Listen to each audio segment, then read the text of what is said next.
Hey, it's Sparky, Fifer, 1250 AM, The Fan, beautiful Milwaukee, Wisconsin, host of the Potawatomi Sportsbook Pro Hoops postgame show, served up by Wendys after each and every game. After the final buzzer sounds, you turn on 1250 AM, The Fan, right there on your radio. Bing! And there I am talking about the Bucks game that night with you. Plus, I usually have a special guest in the last half hour, 40 minutes of the show that I have on for each postgame show. He is Nathan Marzion. He's already been on one of the shows. You can follow him on Twitter at Nathan Marzion. You can follow me at Sparky Radio. If you miss any of those shows, go to 1250amthefan.com, or you can download and listen to it on your Odyssey app, just like you can with this podcast, the Green and Growing Podcast. You can download the Green and Growing Podcast also anywhere you download your favorite podcast app. Also live stream this bad boy on the Odyssey Sports YouTube page if you want to see us. Like right now, Nathan wearing a very fashionable white sweatshirt, it looks like, with the old school purple and green Bucks logo going on right there. He's in a little fashion model going on right now on YouTube. So you can go back and watch that as well. Before we get into the last couple of games, looking ahead to the next couple of games, I want to talk about this Sam Amick one-on-one interview he did with Giannis last week in The Athletic. I need Vegas. I need some Vegas stories, man. It's been a while since I've been out to Vegas. And I saw pictures that looked like they were taken at Circa from the Sportsbook at Circa. That looked pretty cool. So, all right, Nathan. So first, let's talk about you. You land in Vegas. You didn't fly, right? You didn't drive, right? Yeah, we flew. Okay, because these knuckleheads, they drive all over the country. So I just want to make sure they actually flew. Okay, so you fly into the Vegas airport and you hear ding, ding, ding, ding, ding, ding, ding, ding, ding, ding as soon as you land. That is, to me, that is the funniest and wildest part about that. When you get out of the airplane and right away, boom, there are slot machines right in your face. That isn't that crazy? Yeah, it was funny. Right when we got off, we were like, all right, it's starting, here it is. And it's just in your face from that moment on. It's like, it's all downhill from there, but, no, it was, we had a very good time. We walked a lot. Like, it was just a ton of walking, seeing everything. We went to basically every place, near our hotel or on You were that at the strip. Flamingo. Yeah. We went to like all the places around there. We went to Fremont Street at night a couple of times, and that's where that Circa Sportsbook is, which was awesome. Fremont Street was probably like my favorite part of it. Like that, I like that even better than the Strip. And yeah, that Sportsbook is sick, dude. I had the Marquette game on and all the other college games on. It was like we purposely wanted to go, or at least I purposely wanted to go for that weekend because I know there's the conference tournaments for college basketball. So it was just very, very fun to watch all those games on that giant wall of TVs. Now, back in the day, when I was going a lot before all these kids showed up, the slots downtown on the Strip were a lot looser, paid out a lot more often than the slots did up on the Strip. Now you got all this young money involved down on this downtown, and I'm not sure it's the same way anymore necessarily. Did you find better luck gambling? I'm not talking about sportsbook gambling. I'm talking about slots, video poker, craps, roulette, whatever y'all were doing, blackjack downtown, or did you find more success out on the Strip? It was about even. We didn't really notice a big difference. I was doing mainly roulette and blackjack. My friends were doing a little bit of, they did that. They did the slots. They did a little bit of craps. I was kind of sticking to roulette and blackjack because that's what I know best, and that's what I at least feel like if I'm going to lose, I want to lose money on stuff I know what I'm doing rather than just losing money on. Sure. I don't even know what's going on. So, but yeah, I mean, I didn't notice a big difference in the two. I think they were both pretty even. I was trying to sell Marzion before he left. I'm playing video poker. I was like, dude, put $20 into a video poker machine. You get free drinks. It's a beautiful thing. And you can just slow down a little bit, watch whatever's on TV over the bar, and just chill out a little bit. It's a nice little break from the hustle and bustle of the Vegas Strip. Did you at any point try the video poker? No. See, he's such a jerk. Hold on. So I would have been fine with that, but I'm in a group and the group wanted to continuously like move around and go different places. And was it your first time too? Yeah, it was. So all of you were just like all into the whole Vegas thing and checking it all out. Yeah. So, but I mean, if I went again, I definitely would want to be a little bit more chill and like not have to move around all the time. And now that I've seen stuff, I can be like, all right, like I want to hang out at the Sportsbook a little bit longer and just chill. I want to, as you said, sit down and just, play some video poker, watch what's on the TV for a little bit rather than, we were just more like we'd go to a place and, play on a few machines, do a little of this, do a little of that. But it was like we were kind of just going place to place a lot. So The other thing is what Tim Allen, my buddy, always used to call the loser lounge, which is you go play a little keno in the loser lounge for like a couple bucks or whatever else, and that takes a good amount of time. And you sip on your beverages, look at your sports tickets, look at the game on the TV while you're doing that. You're not wasting a ton of money. On a damn slot machine, you can blow through $20 in about 5 minutes on a slot machine, just like boop, gone. And blackjack kind of the same way, depending on how aggressive you are, obviously playing blackjack. Did you guys see any shows while you were out there? I'm interviewing Marzion right now, by the way, on his Vegas trip. We'll get to Bucks. Just settle in there. no, we didn't do it. We didn't see any shows. That's not my type of thing. So like I didn't have any desire to do that. But Did they or no? one of my friends did, like he had mentioned he might want to. And I was just like, honestly, like I was like, if you do that, like I would probably just hang out at the sports book while that's going on. Like I just don't have a desire to do it. I don't want to pay money to do it. So Shows are so much fun out there, man. I've seen Jersey Boys out there. I saw Blue Man Group out there, and I'd seen those shows both elsewhere besides Vegas, but Vegas shows are cool. Okay. Any other stories that you would like to share with us? Funny story, maybe from the trip that happened at a blackjack table, happened in the sports book, some embarrassing, weird story because you didn't know what the hell you were doing in Vegas and got caught up in a moment. nothing crazy. It wasn't anything crazy that happened. How'd you do gambling on the sports book? Sportsbook, I was fine. I didn't win much. I won probably like 30, $50 total on the sportsbook. So I broke even. That's pretty good. And you probably made a lot of bets too, would be my guess. Yeah.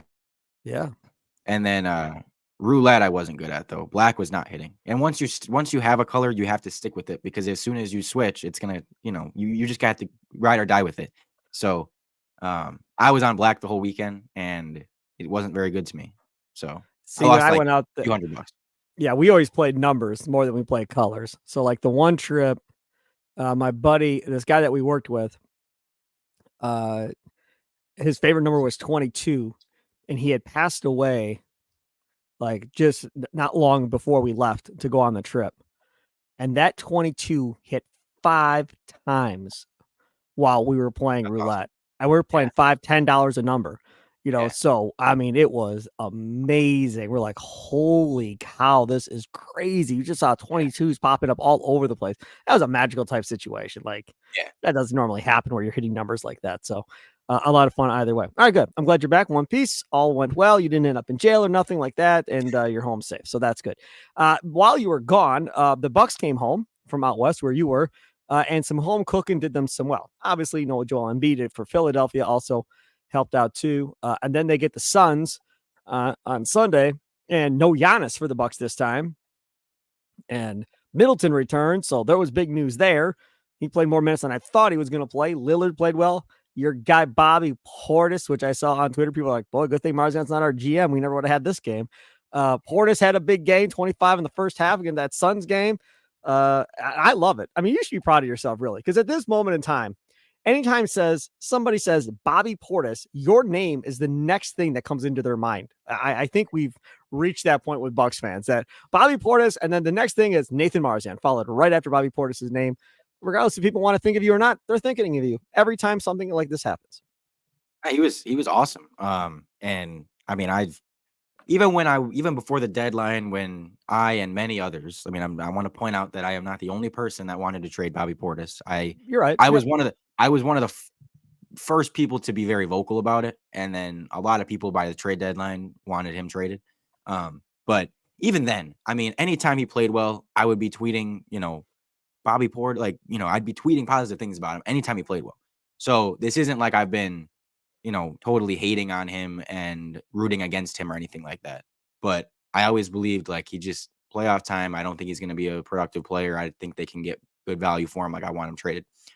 And then obviously he turned it around for a couple weeks after the All-Star break. And I mean, the funny part of this is like he goes on a 2 week stretch where he was really bad.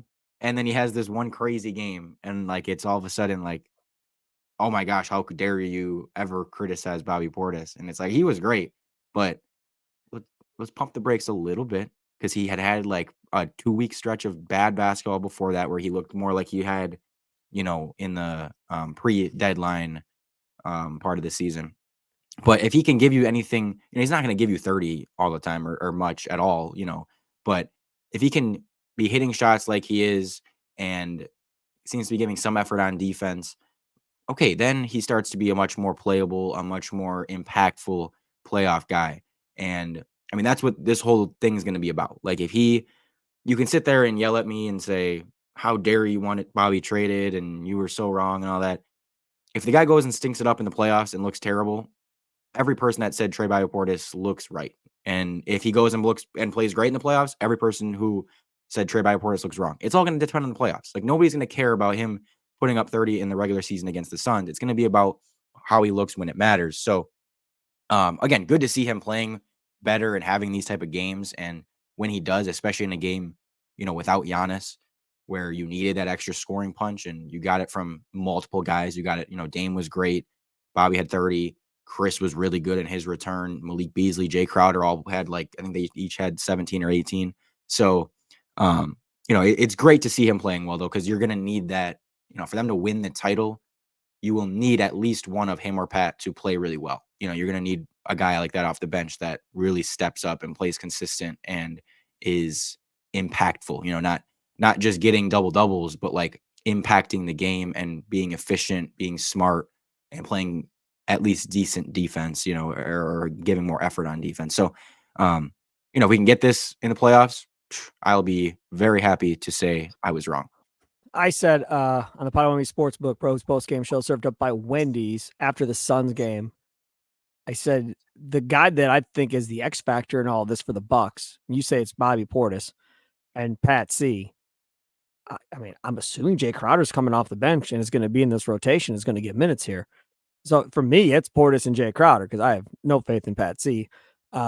Between those two, if they both average somewhere around, if Crowder's somewhere around, 10 or 12 every night and Portis is somewhere around 15 and you get, 27 or so every night from those two off the bench, I'm happy. I'm good.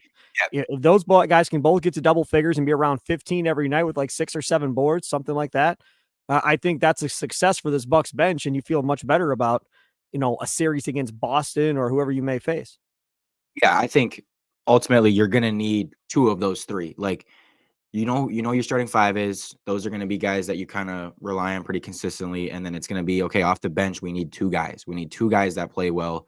I don't expect Pat Bev to be an offensive type of player too much, but he's more of just a defensive guy. But from Bobby, Pat, and Jay Crowder, like, you need 2 of those guys to play pretty well offensively, or at least shoot the ball pretty well, to have that scoring pop. And again, not just put up the numbers and shoot the ball well and score points, but like be at least impactful defensively. We've seen it a little bit more from Jay and from Bobby lately, even Pat a little bit, but you're going to need 2 of those guys. Cause I think if you get to a point where it's the starting 5 and, okay, Bobby's playing well, but Jay Crowder and Pat both suck, I don't think you get past some of the best teams like that. Like, I think you need one more guy that's impactful and giving you minutes. And so you're going to need 2 of those 3 guys, I think. We go back to that Philadelphia game. I literally was pacing in the studio like I was waiting for a birth of a child. That's what I was doing in that Philadelphia game in the fourth quarter because I did not want to lose that game. That was something that to me just could not happen at this point because you come off a horrible trip. You get hammered by the Kings. You have Phoenix and Boston next up after this. And that game in Boston is in Boston. Just looking at this, I'm like, there's no Embiid. Like, they better figure out a way to win this damn game. Like, that was about as emotional I've been watching a regular season game in a while, wanting that team to figure out a way to win that game. They did. And then you get, like we talked about, this game against the Suns without Giannis. And again, this is same old. Damian Lillard. No Giannis. Here we go. I got old school Dame for you. And when Giannis is on the floor, old school Dame disappears. That, to me, was the biggest thing. In the first half of that game, the ball movement was amazing. Now, part of the reason the ball movement was amazing was because when Lillard was passing the ball, guys were knocking down shots. So Lillard was like, I'll keep passing it. Y'all keep knocking down shots. I got you. But he was also aggressive getting to the rim, which was a beautiful thing. You get to the third, ball movement stopped. You get back to the fourth, and it started moving again, and they were better. But I want that Dame Lillard to be that Dame Lillard when Giannis is playing and they're both on the floor together. And it just does not happen. And I don't know if it will happen in the playoffs or not, but to me, that's kind of the frustrating part. I mean, the man's first player in franchise history to go 30 and 15 points and assists in a game ever. It's never happened before with everybody that's played on the Bucks. So that was cool. But that's kind of what you want to see more of from Damian Lillard when Giannis is on the floor. Yeah, but it's not gonna that's not how it works. Is the ball is in his hands more because it's not in Giannis's hands. The ball is in his hands less because it'll be in Giannis's hands. That's how the game works. If you put a great player on the court, all of a sudden that guy's gonna have the ball less. It's not gonna look the same. It's not gonna be the same. If you want that Dame Lillard every game and you want Giannis to not do as much, I mean, that's a trade-off. And all of a sudden, okay, you're getting a little more from Dame, but now you're not getting as much from Giannis. If and right now we've been having a fantastic Giannis season, and in part because Dame is letting Giannis be Giannis. He's not demanding the ball all the time. He's not taking the ball out of his hands. You're right about that. Taking all those positions. He's still bringing the ball up, which I like. He's the one initiating the offense. He's the one that they have the ball in his hands late. He's the one that is, they're running through him, but running through him doesn't always mean he's going to get the shots and he's going to put up the points and he's going to have the numbers. Like those can be two different things. You can run through him and he cannot have the points because Giannis ends up getting the shot or someone else ends up getting the shot. And I'm fine with that. As long as he's the one bringing the ball up with most of the time, we're initiating through him. I don't care who gets the looks off of that. But someone's going to get good looks because of Dame's attention that he generates. And when you take Giannis out of the equation, he's going to have the ball more and he's going to put up better numbers and he's going to be a little bit more comfortable because that's what he's been doing his entire career.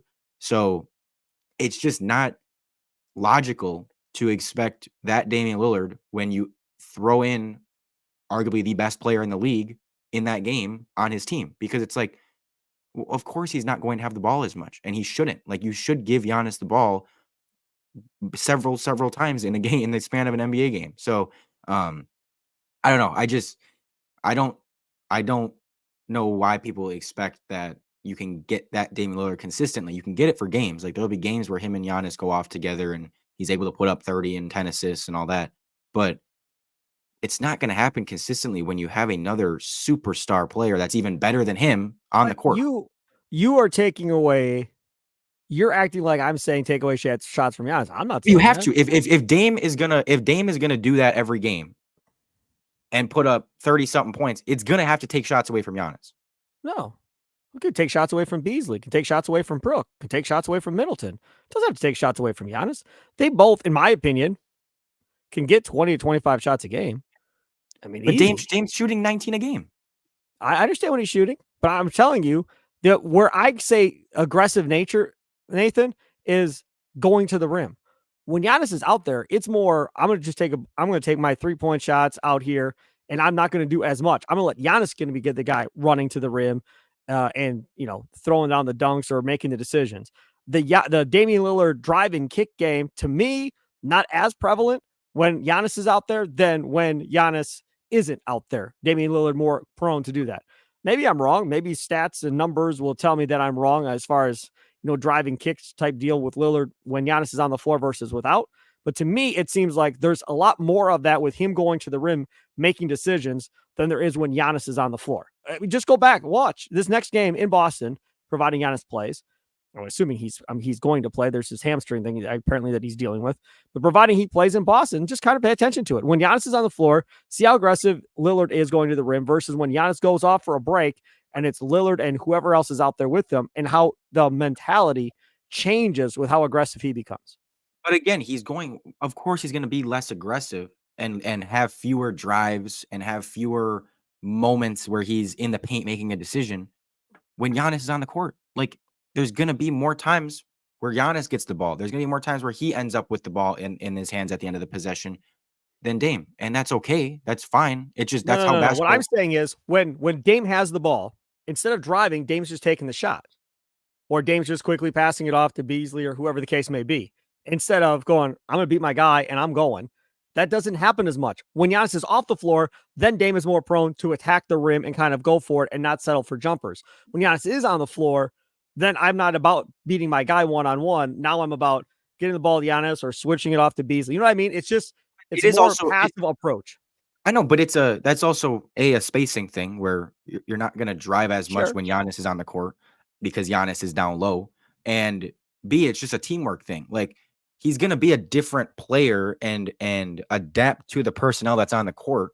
That's okay. Like, him not being ultra aggressive, and he still needs to be aggressive, but him not being the ultra aggressive Dame we're seeing when Giannis is off the court doesn't have to always be a bad thing because it's helping it's helping Giannis, it's helping the team. It's like, sure, Dame might not put up the best numbers. Dame, when you look at his production, might not look as good, but it'll help the team overall if Giannis is getting some shots, if these guys are getting some shots, and Dame's still going to put up his 23, 25 points, 8 assists. It's not going to be 35 and 12 assists because he's not going to have the ball in his hands quite as much, but it's going to help other players, and he's going to adapt to other players being on the court with him. You know, if he has a great player next to him, okay, I'm going to give up some shots to that guy. Whereas if that player's not there, okay, I got to take a little bit more shots for myself. Like, that's Right. just part of trying to win a basketball game, is adapting to the personnel that's on the court with you. I just don't think it's realistic to expect that, like, he should be the same player without Giannis as he is with Giannis on the court. Like, you add a great player next to a guy like that, they should give up the ball some. They should share the But wealth the rather interesting than, point is, I think you would agree, Giannis hasn't sacrificed anything in this trade-off. Nothing. because Giannis is the beneficiary of how Dame is guarded a lot. Right. But Giannis is the one that said, I want Portland, Dave. I want that guy. But that guy, according to you, can't be that guy because of Giannis. Yet Giannis can still be Giannis even when they acquire a superstar. So Giannis wins this every day of the week because he's still going to get whatever shots he wants. You want to know why? Because when he has the ball and he wants to go, he's going. Lillard isn't doing that.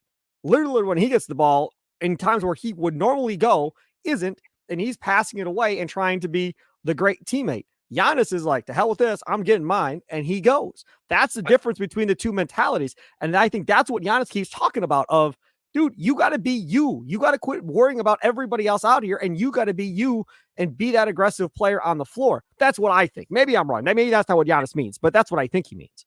I mean, I know, but Giannis, I also don't like the idea that Giannis hasn't sacrificed, because Giannis is taking, last year he took 30 field goal attempts per 100 possessions. This year he is at 25. That's a pretty decent that's a drop. big drop off. Yeah, you're right. Yep. And I mean, overall, just for, field goal attempts per game, now he's playing more minutes this year, but he's taking 2 fewer attempts per game while playing 3 more minutes.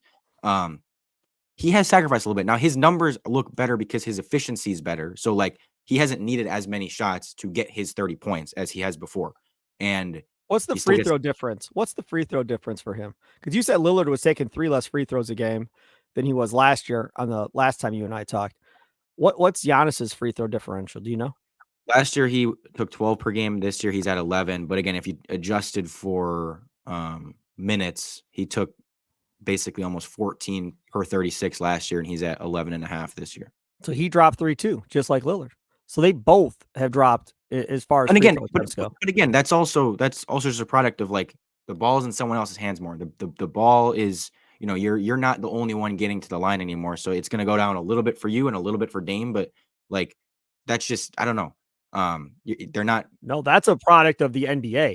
It's funny. You and I talked about this free throw thing and offense, and I don't know if you saw this or not, and I should have sent it to you before we came on to do this podcast, but there was a piece done. The guy's name, I think it's a guy. I don't know. Could be a girl. Who knows? On Twitter, it was 3 days ago. Sravan NBA, Sravan. Here's my analysis on why there was a drop in offensive ratings throughout the NBA and when it started.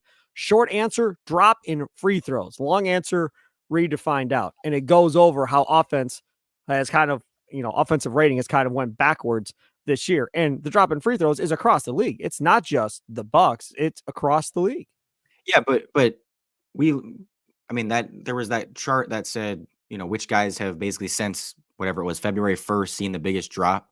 Dame was one of them. Giannis wasn't even on that list. Like, I don't think it's affecting Giannis. It affects Dame because Dame is more of a foul baiter. Giannis isn't a foul baiter. Giannis gets hacked on purpose because guys want to foul him. Like, that's the point. That's their strategy is, okay, if he gets the ball down low, it's better to foul him than let him get a dunk. So it's not going to affect Giannis, very much at all. Like, again, I don't, he's going to get his free throws and I'm not worried about that. So, but I just, again, my point was, it's like Giannis has sacrificed a little bit. Giannis has given up some shots to Dame. Dame's going to give up some shots to Giannis. Like, as I said, that's the give and take of being in a superstar duo like that is naturally you're gonna give up some shots to that guy. And so it hasn't affected Giannis's numbers this year, efficiency wise, but at the same time, you could look at, okay, Giannis's total points per 36 minutes. He's averaging almost 4 fewer points per 36 minutes and 2 fewer rebounds per 36 minutes. Like, he's not the only guy out there anymore. And um, I'm not expecting Dame to consistently play like Portland Dame. Like, that's again the reason he left Portland, is so he wouldn't have to do that anymore, and he had someone else to help him out, and he could be closer to a 25 point per game guy and not have to be averaging 30 plus just to carry teams to the playoffs. But I think when Giannis talks about, be Portland Dame, I think that's more of an aggressiveness thing. And I agree. Like, I want him to be aggressive. I want him to look comfortable. I want him to be confident and shoot open shots when he's open. But it doesn't have to mean like play as if you're the number one option. Like, he shouldn't be playing as if he's the number one option, because he's not. He's the initiator, but he's not the number one option. The best player on the team is Giannis. And you, like, again, as the point guard and as a superstar on a team with another superstar, like, it is partially your job to give up some shots to that other superstar and not be treating yourself like the number one option when you're not. So it's a trade-off, and I think they're doing a better job of it. I think that they've found a decent rhythm. I think they've been playing better together lately than they have all season. So I'm okay with where they're at right now. I'll take a quick time out. We're not going to get to the Giannis interview in The Athletic. That'll just have to wait because it's not going anywhere online. It'll be there. We'll get to that next time. But I do want to talk about the Boston game coming up, obviously, on Wednesday night. I want to talk about that back-to-back where the Nets come here to Milwaukee. Also want to get into Chris Middleton and his return. We'll do that coming up next. Green Growing Podcast. Download on your favorite Odyssey app or wherever you download your favorite podcast at. Also, check us out on the Odyssey Sports YouTube page. Back after this. Hey, it's Sparky Fifer, 1250 a.m. The Fan, host of the Potawatomi Sportsbook Pro postgame show, served up by Wendys after each and every Bucks game. After the final buzzer, you make the switch over to 1250 a.m. The Fan on your radio dial. Give us a listen. You can also stream us on the Odyssey app. He is Nathan Marzion. Follow him on Twitter at Nathan Marzion. You can follow me at Sparky Radio. Before we look ahead to the Boston game on Wednesday night and the home game against the Nets on Thursday night, I want to talk to Nathan about Chris Middleton and his return. You could see immediately, first of all, he looked good. I mean, I don't know what you thought. To me, Middleton looked pretty damn good coming back out there. For his first game, he didn't look slow. He didn't really look lethargic. His legs looked good, like he was hitting his shots. He looked really good, and he played way more minutes than I thought he was going to play. And you really don't know what this all looks like necessarily for a stretch without Giannis, but I was very impressed by Middleton, and it gets me excited to know what's going to happen here once they're all on the floor together. It was an awesome Chris game. And yeah, like you said, he, even just look like, obviously if you look at the numbers, he had like 22 points, 7 assists, good efficiency, all that. But just watching him, it was like, yeah, he looks quicker than before. Not that he's ever, a quick player, but it was like, okay, he's moving well. He's getting to his spots. He's still got that sweet mid range that it's like he could have a hand right in his face and it doesn't matter. And he's just draining it on you. And I think, it does make me believe even more that like he has been ready for a little bit. I think that they just were like, we want to make sure he's 100%. If he's 90, 95%, like we're not risking it. We want to make sure he's 100%, because if it really was like, oh, he's not, able to play and he's really not very close. And all of a sudden, he wouldn't all of a sudden come out and look this good. Like, I think he's been very close. And as they were saying, like, he's been basically ready. And if these last couple of weeks were the playoffs, he would have been playing. But I think they waited for him to get 100%. And I think now it helps that he's not going to need to, I don't think he's going to need that ramp up because I think he's just healthy. I think he's just like, okay, I'm back. It's been a month, a little over a month. But, I think he can pretty quickly get back to the player he was. And playing those minutes he was, he's playing 30-ish minutes a game before getting hurt. And now it's like to already play 25 and look that good in his first game back is, an awesome sign. So absolutely huge if they can, get that Chris Middleton, because you're going to need that. That's again, we talk about X factors, but in my eyes, like the biggest X factor there's so many X factors, but one of the biggest X factors is just how Chris Middleton looks in the playoffs. Like if you don't get good Chris, or if he's hurt or whatever, it's going to drastically hurt your title chances. But if you get a Chris like that for 80% of games, it changes everything. And all of a sudden, a little pressure's off of Dame. He doesn't have to be, he can afford to have some off nights. He can have some margin for error, and it'll be okay with this team. Whereas, I don't know, it just feels like when Chris has been out, Dame's got to be on, and I guess the microscope's on Dame a little bit more, because every time he has a bad game, it kind of hurts their chances of winning, and or even more so when you don't have Chris. So it's just like, it's going to open things up a lot. He'll be the beneficiary of a lot of open looks from the Dame Giannis pick and roll and all that. So I'm very, very excited to see, how he continues to look down the stretch of this season and in the playoffs, because he will be huge. Let me just say something. If they win a championship this year, God help the NBA the next 2 or 3 years. God help y'all. Because these dudes haven't had a training camp, hadn't had nothing. And if they go win a title on a half a season with Doc, can you imagine what this team will look like next year? Fully loaded, knowing what the offense is, knowing what the defense is, Doc knowing the personnel even better, what works and what doesn't work with these dudes. Like, they're gonna win like 70 games next year if they get on a run here and win a championship with the limited amount of time they've had with this coaching staff. Okay, let's talk about this game against Boston Wednesday night. This is a big, big game. I don't know what everybody else thinks, but we're now a month out from the season being over. This is the team you're going to have to deal with in the Eastern Conference Finals in order to get to the NBA Finals, in order to have a chance to win that championship. I had our guy on, Nathan, Bruce Bernstein, from the 48 Minutes podcast after the Boston game, or after the Suns game, I should say, on Sunday. And he and I were going back and forth analyzing the two starting lineups. And I said, let's first start with the two best players on each team, Lillard and Giannis versus Tatum and Brown. I said, to me, it's Lillard and Giannis. It's not a question. He said he thought it was closer to a toss-up than I was letting on. How would you evaluate 2 versus 2, Giannis and Lillard versus Tatum and Brown? And Brown's been playing really well since the All-Star break. So, I mean, I don't know. Like, I definitely think it's Dame and Giannis personally. And I know we're biased. I know all that. But to me, so much of it is that best player. Like, we have the far and away best player, which is such a big advantage when you're talking about that. It's like, I'd much rather have the easily best player than have the better second player, maybe. And I personally don't believe Jaylen Brown is better than Damian Lillard. But if you wanted to say, okay, Dame, if you wanted to make the argument, yeah, Jaylen Brown's a little bit better than Dame. Okay. But there's no way you're arguing Tatum's better than Giannis. So it's like, okay, well, I mean, to me, that kind of answers the question. Giannis is much further away from Tatum than Dame is from Brown, if you think Brown is even better than Lillard. So I'm taking Dame and Giannis. I mean, and then it comes down to, you got Chris versus Porzingis. I have taken a lot of flack so far this season from Celtics fans for saying before the season that I was like, I would take Chris. I'm not saying it's not close, but I was like, to me, I'd take Chris over Porzingis, and I still would. Porzingis is really good. He's right on that level. They're very different players, obviously, but it's like Chris is going to give you, near the same scoring, around 20 a game.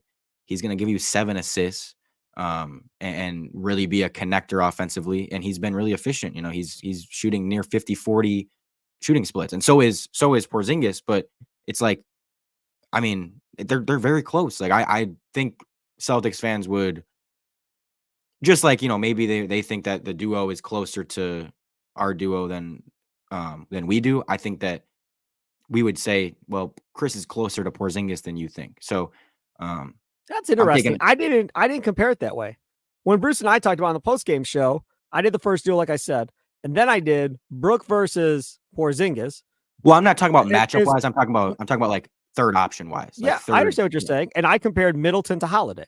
That was where I went with Middleton versus Holiday. And with Brook and Porzingis, just straight up, like, I don't think Porzingis is going to own Brook. I don't think that's possible. I don't think he can. Brook is big and physical, and create problems for Porzingis. Porzingis is going to have to chase out just like Brook is on the 3-point line. So they're both going to be doing the same thing there. Porzingis, I don't believe is a shot blocker nearly as good as Brook is. So for me, while Porzingis' scoring is higher than Brook, that's fine. But when we get into a series, I don't think there'll be that much of a difference. I don't. And then you look at Middleton and Holiday, and I'm taking advantage Middleton there, and then you take whatever player is left for each team, and that's probably closer to a wash than anything. And then you go to the bench. Derek White is that's the one big advantage the Celtics have is over Beasley. Their fifth guy is a lot better than our fifth guy. And that's where I'm like, yeah, like that's one of their biggest advantages in any matchup in the whole league is like they just have their fifth guy is Derek White or Drew, whoever, again, I don't know if you want to talk about scoring options or whatever, but just their fifth guy is either Drew or Derek White. That's a lot better than most teams' fifth options, including ours. Like Malik Beasley is not as good as either of those guys. So that's where they have an advantage to me. I think we have an advantage with the top 2 to 3. Like I do think our top 3 is better, again, because I think Giannis is better than Tatum. I think Dame is a little bit better than Brown. I think Chris and Porzingis are very close. I would take advantage Chris slightly, but and then fourth and fifth are, I think advantage them. But as you said, when you talk about matchup wise, like with Brook and Porzingis, yeah, I don't think Porzingis is like far and away going to destroy Brook in a series, and like Brook can't even match up with him. I do think Porzingis is the better player. He'd give you more production, but I think that'd be as you said, it'll be pretty close in a playoff series where both of those guys are kind of going at it. They're both hitting some threes, and Porzingis is definitely better like in the post, and when they can get some mismatches and stuff, he's able to attack those. But I think that those guys will be pretty close, and it'll be interesting, like the matchups if they do. Again, obviously this is if they match up in a playoff series, but to see, what the Bucks do defensively. Are you putting Giannis on Porzingis, and then you have Brook kind of in the corner guarding like Drew Holiday or something, just to maximize your mobility on Porzingis and be able to switch that stuff rather than always either switch or whatever. But I don't know. It'll just be interesting to see. There's gonna be a lot of different chess moves being made, and I'm interested to see. And same with the Celtics. It's like they've started with Drew Holiday on Giannis the last couple times they've matched up, and I feel like they think that, hey, we've got 2 good guard defenders, and we think that Drew can guard up at his position. I don't know if he can guard Giannis, but they're like, we'll put Derek White on Dame, and then we also have Drew to guard Giannis, and that way you can utilize Tatum, Brown on on Chris and on these other guys, and so just interesting to see all the moves they make. Again, it'll make for a very interesting playoff series. For me, if Drew Holiday is going to guard Giannis, I'm just putting Giannis on the low block and his feet with the ball. Just go. I don't want you out here trying to go against him one-on-one with the ball, trying to dribble past him or whatever. We don't need to do that. We're just going to post you up and let you go to work. And if somebody's smaller, like Drew Holiday's on Brook Lopez, same thing. Just give him the damn ball and let him just shoot over the top of him. We don't have to be too fancy here or too clever. Just use old school basketball. Benches. How big of an advantage does one have over the other, Nathan? They're pretty close. Neither one of them is great.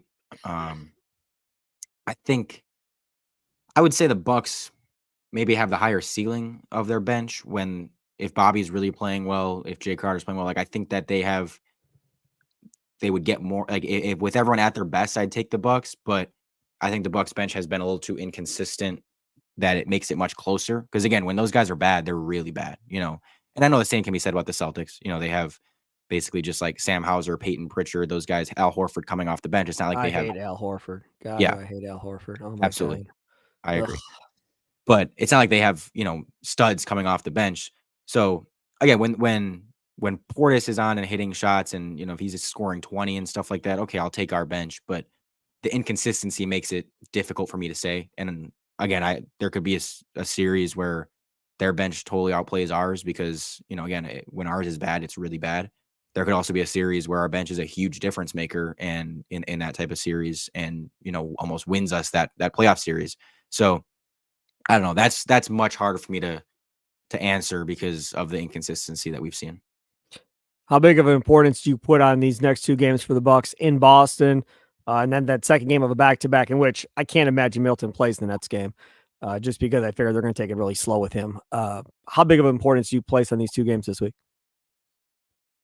It's important. Like the Boston game is important. You want to look good. You want to look competitive. You want it to be like, hey, this is you want it to feel like a playoff game and not be Yes. getting blown out, not be looking like you just can't match up. Now, again, I mean, as I always try to remind myself, is like I want to look at how things are happening. If the Celtics are just making every shot and we're defending pretty well, the intensity's there, but they're just hitting shots, and maybe the Bucks aren't.